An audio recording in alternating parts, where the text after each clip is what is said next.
students spend quite a lot of time on our fully functional dairy farm. It's the only operational dairy farm in Hong Kong.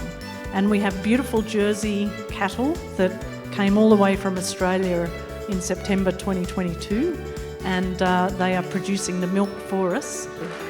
Thank you very much to Dr. Errol Dunn, Dr. Joyce, and all of the people who have made today's ice cream dream come true. So this marks the official rollout of CityU Ice Cream. Woo!